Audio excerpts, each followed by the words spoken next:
Assalamualaikum warahmatullahi wabarakatuh. We are from AC24003C from Group 6 and we will be solving the case study of business process. We will begin with data flow diagram, drawings of Part A. All the external departments using squares on the far left. Next, we add circles down the middle to represent the internal processes, the actual work happening inside. Phase 1 is planning. When an order arrives from sales, a process checks it against our open rectangle inventory files. That demand is then translated into a master production schedule, telling the factory exactly what to make. But you can't build without supplies. The system calculates exactly which raw materials are missing, a step called material requirements planning. This acts as a bridge, sending requests to purchasing and the physical storeroom. Phase 3 is execution.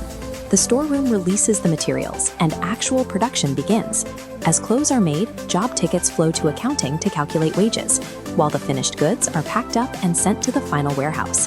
By breaking it into planning, coordination, and execution, you've just mapped an entire complex production system from scratch. So, for the first process is review customer order.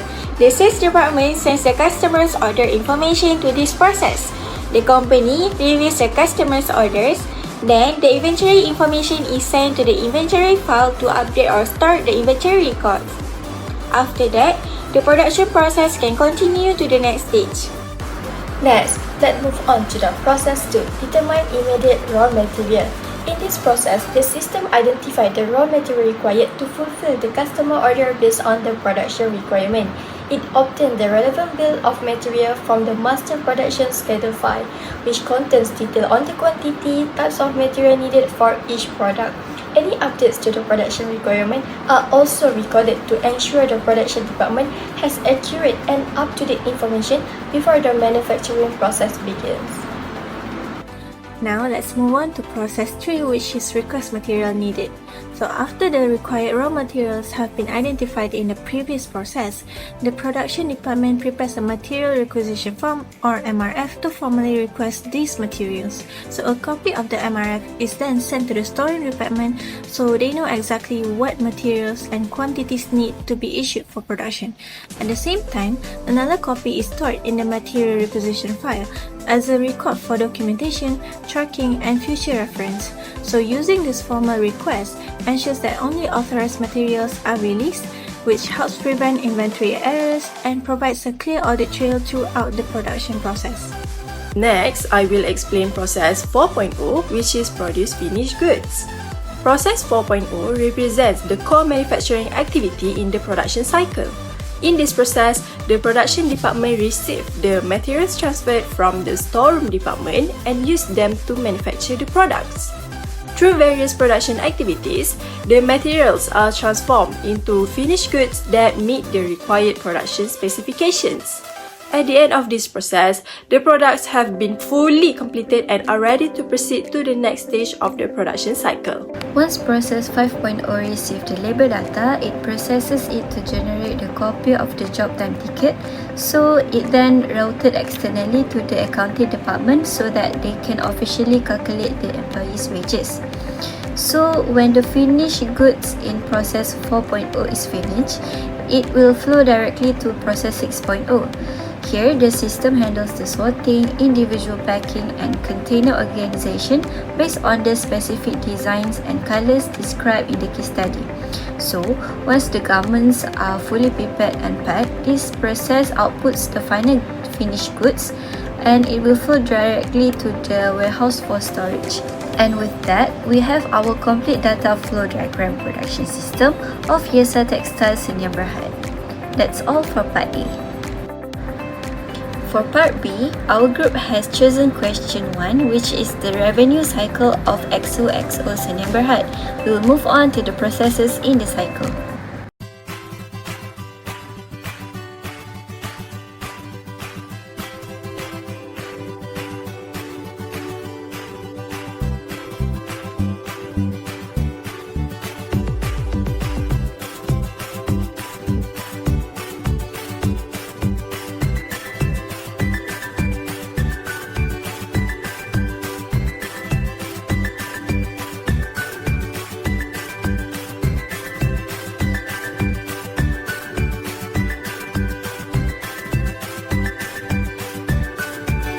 So what is sales order entry?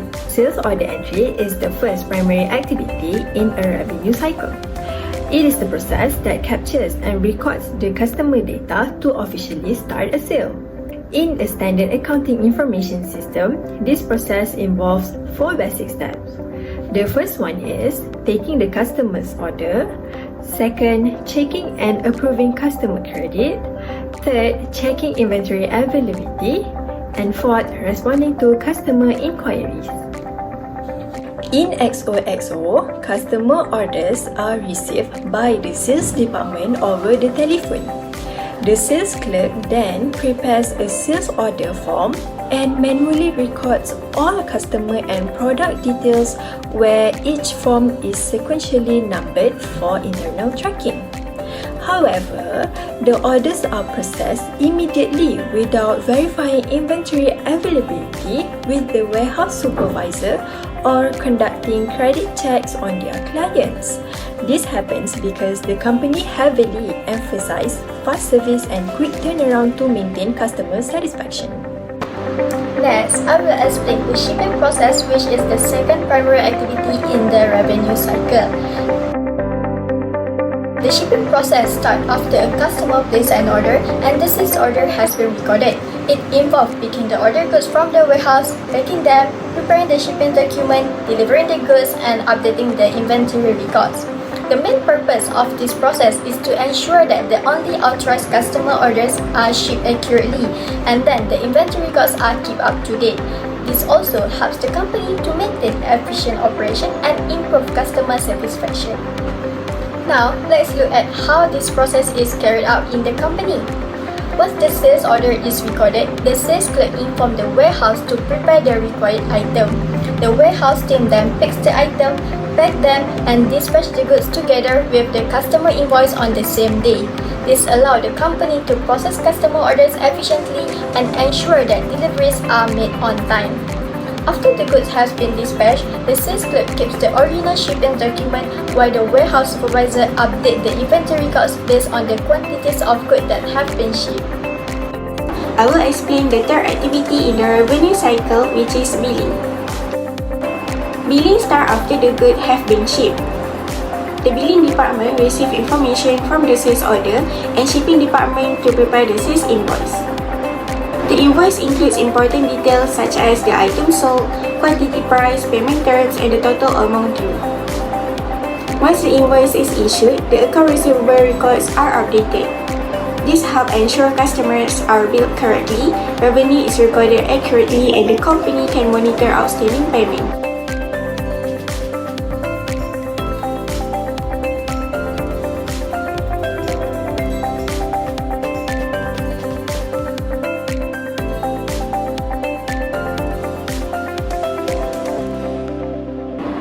Finally, the last activity in the revenue cycle is cash collection. Cash collection is the process of receiving payment from the customers.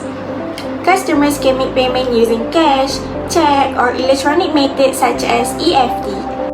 After receiving the payment, the cashier deposits the money into the bank, and then the account receivable department records the payment and updates the customer's account. Some companies also use logbox or electronic payment system to speed up the collection process and improve efficiency.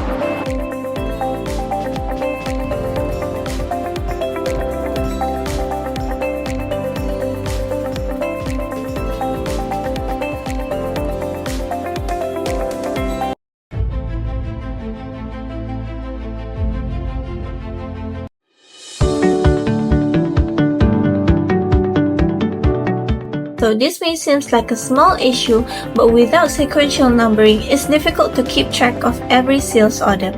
Some orders could be accidentally skipped, duplicated, or even lost without anyone noticing. As a result, customer orders may not be processed correctly, leading to inaccurate records and poor data integrity. So, to overcome this issue, the company should implement pre-numbered sales order forms. The system should automatically generate a unique and sequential order number for every transaction. This makes it much easier to monitor sales order and reconcile records regularly to ensure that no transactions are missing.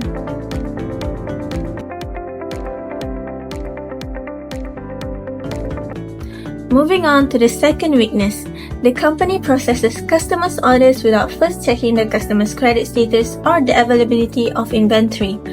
This creates two major risks. Firstly, selling to customers without a credit check increases the possibility of uncollectible accounts or bad debt. Secondly, processing orders without checking inventory may result in stockouts, delayed deliveries, and dissatisfied customers.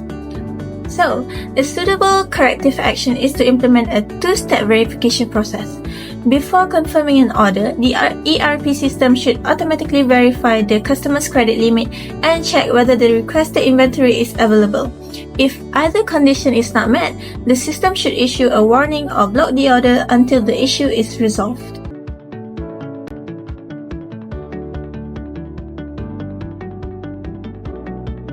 Finally, the third weakness is that the sales clerk only gives verbal instruction to the warehouse keeper when issuing goods. The problem with verbal communication is that there is no proper documentation or audit trail. This increases the risk of shipping the wrong products, releasing incorrect quantities, or even inventory theft because there is no official record to verify the transaction. So to address this issue, the company should replace verbal instruction with an automated picking ticket, generated directly from the sales order. The warehouse staff can then use this document to pick and ship the correct items. This improves accountability, reduces errors, and makes inventory reconciliation much more efficient. This is Rahma. She's the billing officer at XOXO Senyum Berhad. In her current role, Rahma handles multiple key responsibilities all by herself.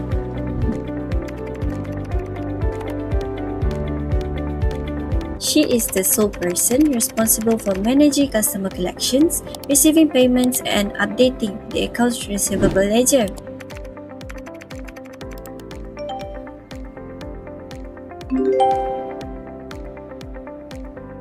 So, with no one else working alongside her, she independently verifies and finalizes every single financial entry.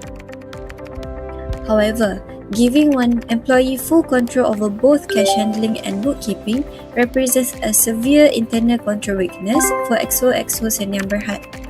It is because when a single person manages the entire workflow, there is a dangerous overlap between the asset custody and financial recording. Without independent oversight, this creates a significant loophole, exposing the company to a high risk of fraud and financial manipulation. I can help you with that. She has the power to alter and manipulate the books without detection. Here is your receipt. To protect the business and ensure transparency, the company must urgently implement a strict segregation of duties. The company can separate custody from recording, and Rahma will focus strictly on billing and accounts receivable records. Meanwhile, a separate cashier or finance manager will handle the direct cash collections and deposits. Finally, the director must oversee and approve both cash handling and ledger maintenance. This ensures a secure, balanced, and fraud-free workflow. When processing sales, Rahma routinely approves transactions by checking only two things: the sales order and the sales invoice. Since the number match on screen, she finalizes and posts the order for delivery, assuming everything is perfectly in order. But there's a major gap in this workflow. Rahma completely skips reviewing the actual shipping documents. Because she skips this step, she misses a critical discrepancy. While the order was for 10 units, the warehouse only shipped 5 of it. This shipment shows 5 units. It is ready. This oversight creates a severe internal control weakness. Customers end up billed for incorrect quantities or items left back ordered, leading to outraged clients and a damaged company reputation. I wonder where my delivery is. Worse yet, it leads to a phantom shipments. Oh, wonderful! It's finally here. The system falsely claims an order has been successfully delivered, yet the customer is left empty-handed and confused. Without validating the shipping documents, the billing officer has zero confirmation of actual fulfillment. This leaves the AR ledger inflated and inaccurate. Therefore, to prevent this costly mistake, XOXO Sdn Bhd must implement a 3 strict corrective action, which is the 3-way match. Rahma must verify 3 distinct documents before any ledger adjustment. First, the sales order to see what was requested. Second, the invoice to see what is being billed. And third, the shipping document to prove what was actually sent. So, by catching the discrepancy early, she can immediately adjust the invoice to accurately reflect only the 5 units that left in the warehouse. This is simple, yet powerful control quadrail ensures that total financial integrity.